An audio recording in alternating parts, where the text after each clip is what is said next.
અમદાવાદમાં મેમનગરમાં તળાવમાં મોટું નુકસાન થયું છે। તળાવની ફરતે બનેલા વોકવેનો કેટલોક ભાગ ધરાશાયી થઈ ગયો છે।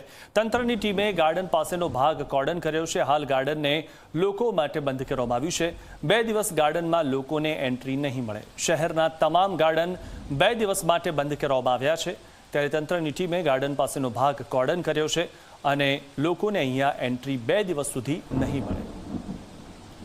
તો 2 દિવસ ગાર્ડનમાં લોકોને એન્ટ્રી નહીં મળે। શહેરના તમામ ગાર્ડન 2 દિવસ માટે બંધ કરવામાં આવ્યા છે।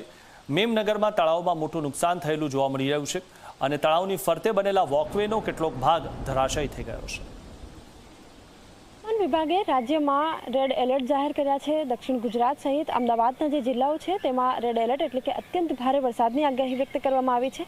આ આગાહીના પગલે રાજ્ય સરકાર અને હવામાન વિભાગની પણ બેઠકો થઈ છે અને ત્યારબાદ પ્રશાસન એલર્ટ મોડ ઉપર છે।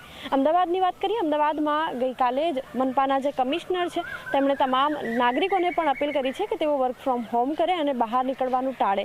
આ સાથે જે તળાવ છે, તળાવની ફરતે જે ગાર્ડન છે એટલે કે લેકની ફરતે જે ગાર્ડન છે એની આસપાસ રેસિડેન્શિયલ એરિયામાં વ્યવસ્થા જળવાય એ માટે લેક પણ લોકો માટે અવરજવર માટે બંધ કરવામાં આવે છે, કારણ કે પાણી ભરાઈ શકે છે અને આ પાણી લેક ઉપર આવી જાય, કોઈ હોનારત ન સર્જાય તે માટે આગમચેતી પગલાંના ભાગરૂપે આ વ્યવસ્થા કરવામાં આવી છે। મેમનગર લેક આગળ અત્યારે હું ઉપસ્થિત છું। અહીં જે લેક છે એ રાહદારીઓ માટે તો બંધ કરવામાં આવ્યો જ છે, પરંતુ તેની સાથે સાથે બીજી ઘટના અહીં એ છે કે જે લેક છે એનો કેટલોક ભાગ તળાવમાં ધરાશાયી થઈ ગયો છે।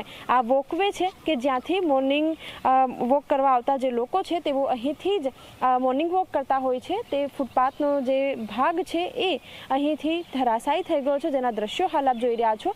જો કે મનપાએ આ જે એરિયો છે એને કોર્ડન કર્યો છે અને ટૂંક સમયમાં આની કામગીરી પણ શરૂ કરવામાં આવશે, પરંતુ જે રીતે પરિસ્થિતિ છે, સામાન્ય રીતે ચોમાસામાં આવી ઘટનાઓ બનતી હોય છે, જેમાંની આ એક ઘટનાના દ્રશ્યો અત્યારે આપ જોઈ રહ્યા છો। તેની સાથે સાથે શહેરના ઘણા બધા એવા ગાર્ડન કે જ્યાં લેક છે એને તમામ જે લોકો છે એમની માટે 2 દિવસ માટે બંધ રાખવાનો નિર્ણય કરવામાં આવ્યો છે। કેમેરામેન તુષાર શાહ સાથે સપના શર્મા, ઝી 24 કલાક, અમદાવાદ।